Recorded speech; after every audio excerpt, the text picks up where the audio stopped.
Hey, in today's video, we're going to be talking about why all bass players need at least 4 Fender basses. I'll see you inside the video.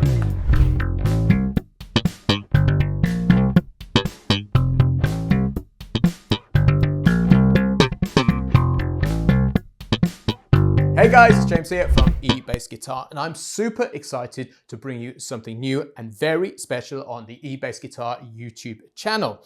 Now, a couple of years back, we launched a podcast which was called Real World Bass Heroes, where we started talking to real players out in the field, in the trenches, doing their thing at the top of their level. Some of these players you would have heard of, some of you won't, but they're all super cool. So today we're going to be continuing this. I'm super excited to have in for the first of our Real World Bass Heroes sessions, Freddie Draper.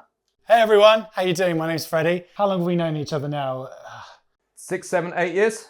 A little while, yeah. I believe we met at the London Bass Show. I was going around trying out as much gear as possible, and you were, I don't even remember what stand we met at, probably like, I remember it so clearly, but I forget exactly where it was. But I remember it being over quite a few beers anyway. Yeah.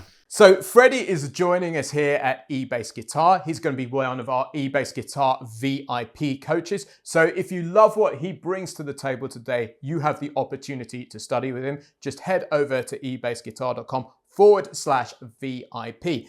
But today, we're going to be talking about why all bass players need at least four Fender basses, because Freddie is a self-professed Fender bass geek. But before we head on into the video, I want you to know there's a free guide that we put together called the eBassGuitar Gear Guide. You can grab your copy if you want to learn how to improve your bass rig, the kind of gear that we recommend checking out and where you should start with your bass gear. We'll put a link in the description below. So as you can see, we are surrounded by Fender basses here. I absolutely love it, but I don't profess to know as much detail about Fender basses as my man Freddie here. So he's bought his 4 favorite Fender basses. I would have brought 5. We would have brought 5, but one is in bass hospital at the moment. My opening gambit was going to be how Fender basses are generally indestructible, but my 5-string Fender is in bass hospital, unfortunately. I'm going to talk a little bit about that later on in the video. Cool, but let's start off. You've got 4 Fender basses here, all slightly different flavors, all really super useful to know what they do. You use these as a pro player most days of the week, I think. So tell me about this bass that you've got in your hands here. So this is a 1978 Fender Precision bass. It is pretty much the sound of punk rock and a lot of disco stuff as well. It's got a maple neck on it, so it's got a really nice kind of bright sound to it. And actually, if you look closely, it's slightly thinner in neck profile than most standard Precision basses. There are other models of P bass you can get which have a jazz bass neck, which I'll talk about a little bit later. But I really like the snappiness of this bass.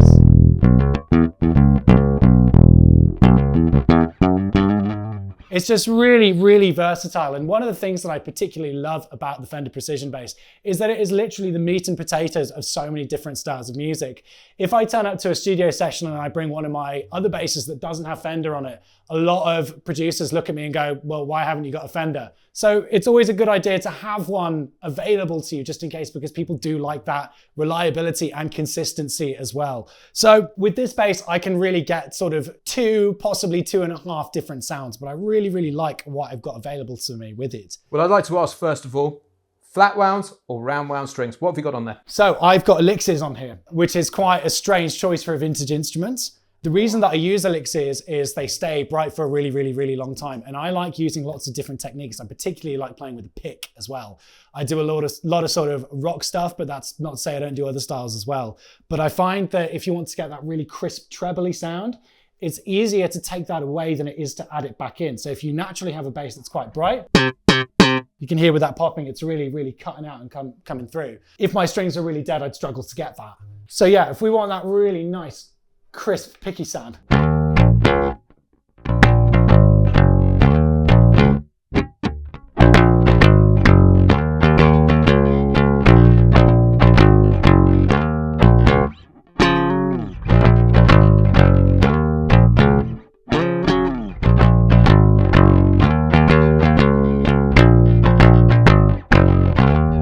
So that's one of our 2.5 sounds. It's one of our 2.5 sounds.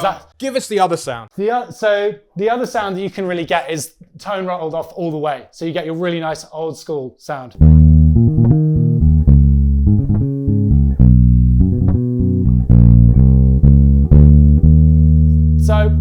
do tend to use the sort of much brighter sound a lot more. I can have the tone about halfway up, but it's not, I find it not quite as useful as some of the other sounds I can get. I think with most instruments, I like the option of having extremes available, particularly for sort of studio session stuff as well. If someone's booked me for a session, particularly remote sessions in the days of recording from far away now, I feel that it's not worth compromising on your tone ever. If you have the means to go the extra mile and be a little bit extreme with it, why wouldn't you?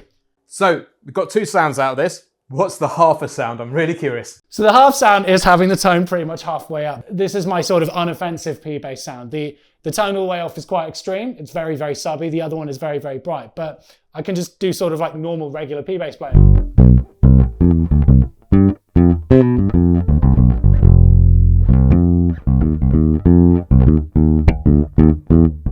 Compared with the tone all the way. All the way off. So, you know, even though I've only got one knob, I can get quite a few different sounds out of it. So the P-Bass was Leo Fender's first creation way back in 1951. Then shortly afterwards, the jazz bass came along, which elevated things again. So what's going on with this bass, Freddie? So this is a 2009 Fender jazz bass. This was one of those instances of walking into Denmark Street, which is a street in London with loads of different guitar shops on it. And I wasn't planning on buying a bass, but this bass just was in the window and spoke to me, and it's a deal of the day. And like a total sucker, I just got sucked in. And actually, this is one of the basses that I use more than any of the others. This instrument is virtually indestructible. One of the things I love about Fenders is that they don't tend to break, apart from my 5-string that's in hospital. So let me get this right. You use as one of your main basses a $350 roundabout, that sort of price mark, and you're out there doing professional gigs. Absolutely. There's nothing that can go wrong with this. It has passive electronics, which means that in some environments there may be a little bit more noise than an active instrument, but I have had no issues with this bass whatsoever. So that's super cool. How does that vary then to the P-Bass in sound? Let's hear it. So with this, there's a few more sounds you can get because you have the extra pickup option. So we've got a neck pickup and a bridge pickup. On the precision bass, it's kind of just a P-bass pickup. It's sort of between the bridge and the neck. But if I have everything on full, you get a more focused high-mid sound. So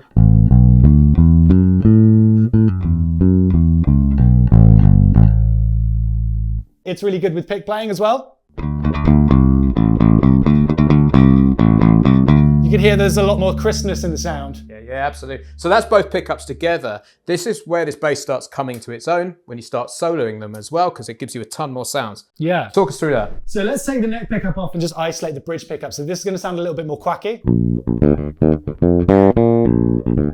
So that is the sound of Jaco Pastorius and the 70s funk thing, isn't it? We are nearly at the sound of Jaco. If you want my non-expert opinion of how to do this, take the tone off. And it'll give a darker sound because Jaco did use a fretless bass with round wounds, which is quite a particular sound in itself as well. Maybe I need 6 Fenders. I don't have a fretless with round wounds, but you want to get a slightly darker sound. You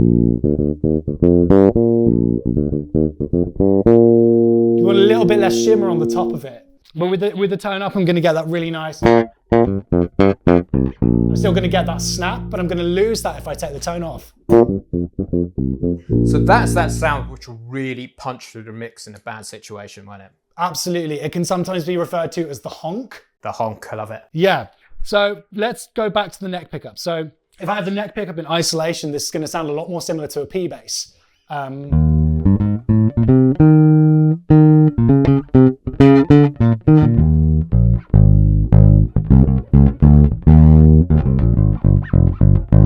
Okay, so this is due to the position of it between the bridge and the neck. And actually the old 50s precision basses, the jazz came along in 1960. The old precision basses used to just have one pickup, which is in a much similar position to the modern jazz bass. Right. So if you're playing much more sort of very, very vintage stuff like 50s music, you might be better off with your jazz bass just with a single pickup. If I take the tone all the way off, and they used to have this sort of square piece of plastic here called the tug bar, because they thought that people would play bass with a thumb like this.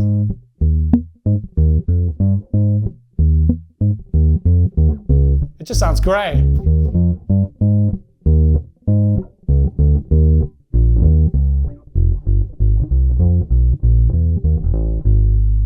Now, there's one more seminal sound that you can get out of the jazz bass, which is synonymous with players like Marcus Miller. Can you talk about that? Yeah, so this is slap bass. For those of you who know how to do that, you slap with the side of the thumb and you pluck with the finger. You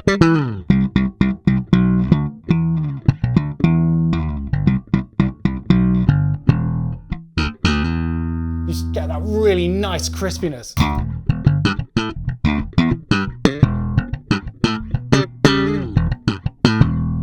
Really, the jazz bass and slap bass is the sound of Marcus Miller. It's totally synonymous with his music. Totally.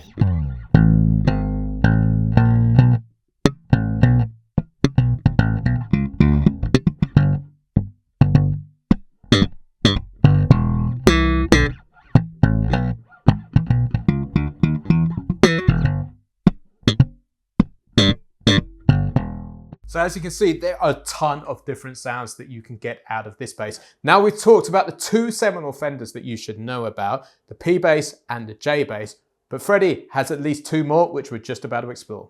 So this is where things start getting a bit more interesting. You've heard the jazz, you've heard the P, and for most of you, you've probably discovered this before. But right up until about an hour ago, I'd never heard of this particular Fender bass. Freddie's got such a wry grin on his face at that. What is this Fender bass? So this is a very limited run of Fenders that they made in the 90s. This is a Fender Cowpoke bass. Cowpoke. Cowpoke. So usually, the first time I saw one of these was actually Richard Jones playing with Sophie Ellis-Bextor. Great. He was playing a white one of these with a black pickguard. Yep. And years and years and years later, I actually recorded an album with that instrument.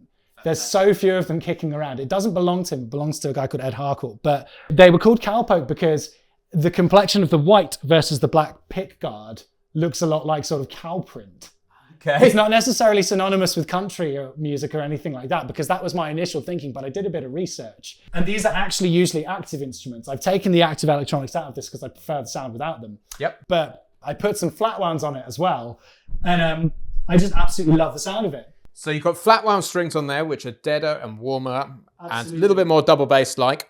I can also see on there that there's a precision pickup and a jazz bass, so it's effectively a P bass, but I'm also looking at some slightly different tone controls. What have you got going on there? So these are concentric controls, or concentric pots as they're sometimes referred to as well. Fender used to put these on the old jazz basses. I think they stopped doing them in 1962 or 1963. The internet will know that better than I do. But I have no idea why they stopped putting them on every Fender, because they are absolutely amazing. I have independent volumes for each pickup. So now that's just the bridge. That's both the pickups together. That's just the neck. It's a little bit dusty, so that's why there's a little bit of a flick. But this is like on a Gibson guitar, like an SG or a Les Paul. So I have independent volume controls. I also have independent tone controls, so I can completely eliminate all the tone and the volume from this pickup. So I've just got the precision pickup at full tone. Wow. So I can now take the tone off, and now it's super, super vintage and muddy. So what sort of work do you use the Fender Cowpoke for? All sorts, really. It is really, really good for country. This particular setup with the flats and everything. If you're, I play Nick Cave's Red Right Hand in a band at one point.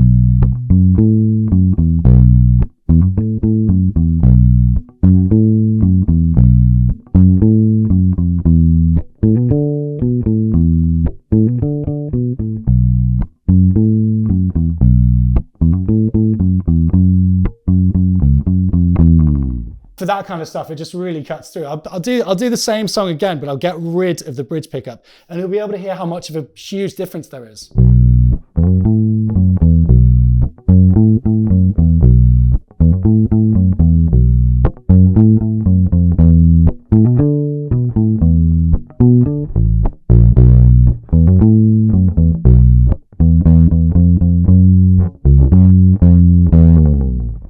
So it's really nice to be able to have those options of pickups. Like we looked at with the jazz bass earlier, this is actually really good at emulating a fretless sound as well. How do you do that? So what I typically do is I remove the precision pickup, and this is if I want to get my kind of like Jaco Pastorius fretless sound. I do love playing fretless bass, but not surprisingly, with 4 Fenders, I can't take all my basses to every gig. So sometimes I just have access to one instrument. And so what I would do is I would run this through a chorus pedal, usually with a light bit of compression. But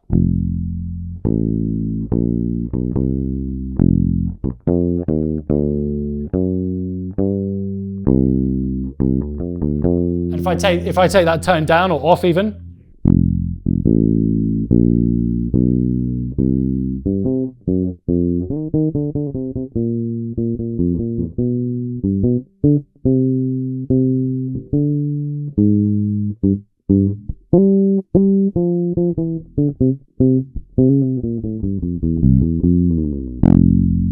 I love it. There's so many different characters to that bass, and I can definitely see why you have one bass set up with round wound strings and one bass set up with flat wound strings. It makes such a difference. It's so essential to be able to have that palette of sounds available to you, because if someone's booking you for a gig or a session and they're giving you a reference track, or they really like the particular sound of an instrument or a player, you want to be able to give them what they're asking for. Yeah, so much in that bass. It's wicked. So we've hit bass number 4. Now, I remember this from back in the day. I wonder if you guys remember it too. Tell us about this bass, Freddie. So I feel like I'm slightly misleading the viewers with these are 4 Fender basses that everyone needs to have, but you also need to have the bass that you lusted after when you started playing. Absolutely. So my pathway into bass was watching that Guns N' Roses Live in Tokyo DVD, where Duff McKagan, my favorite bass player in the whole world ever, was playing a black Fender Jazz Bass Special. And this instrument is exactly the same year. It's a 1986, all black. Everything on it is black. How much more black could this be? Brilliant. But one thing that's really cool about it is it's got something called a TBX tone control. This gives it a similar sound to an active bass. All the basses we've looked at are passive. The Cowpoke was originally active, but all of them are now passive. This kind of like ups the tone on it. I'm not entirely sure how it works. If you could let us know in the comments how it does work. Let us know. TBX for tone control. TBX for tone control. It was really popular in the 1980s. So this bass has the TBX control, which is a little bit like active electronics, but obviously we're out the danger of a battery in the back of the bass. Can you talk a little bit about that? Yeah, sure, absolutely. So aside from this being a bass that I lusted after for about 15 years, one of the problems with active basses is if the battery runs out, your bass doesn't work. And there may be instances where you may have a spare battery kicking around, which if you're someone like me, you probably won't in the middle of a field, the one time that it will go wrong. So this bass is really cool because you can access some of those active-like sounds without necessarily needing a battery. So if I play the bass as normal,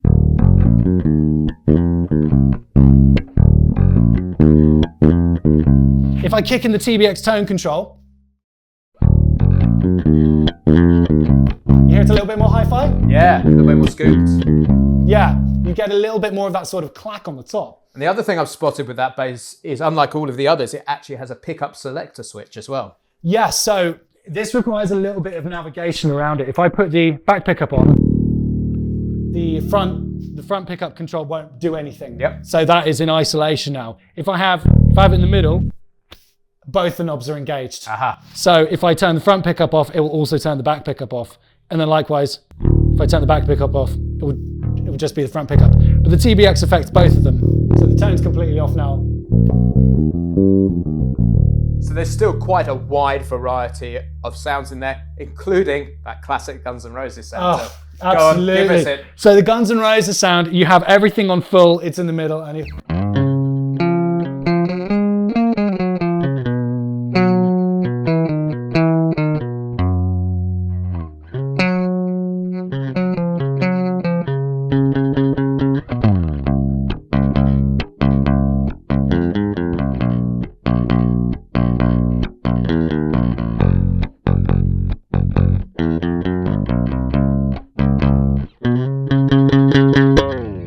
And one other thing I've just noticed about this bass is I think you've tuned it to E flat. If my I have ears tuned it to E flat, yes. So everything's down a half step, a la Guns N' Roses. Yes, absolutely. This bass stays in E flat. I had a session in recently where it was like a funk track, sort of like Randy Crawford style. And that was an E flat. There was a lot of brass on it. So I actually did loads of slapping on it.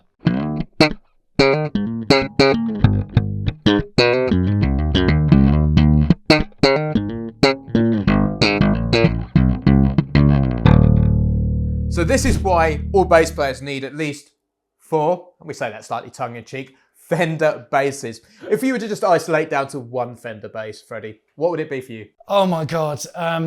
That's so tricky. So Stu Ham has a signature bass called the Urge bass, which has basically every kind of pickup on it possible. It's got the same body as the Cowpoke. Can I take a spare set of strings with me to my desert island? All right, you're starting to screw this question up now.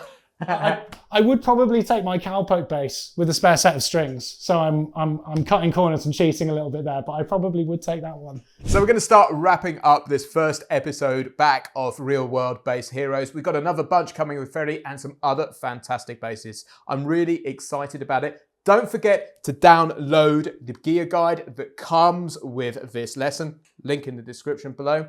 Also, if you fancy studying with Freddie and learning some of the fantastic grooves that you've heard him play today, you can check him out over at BassLab VIP over at eBassGuitar.com. Cheers, Freddie. Thanks for an awesome episode. I'm looking forward to talking again very soon. Thanks, James.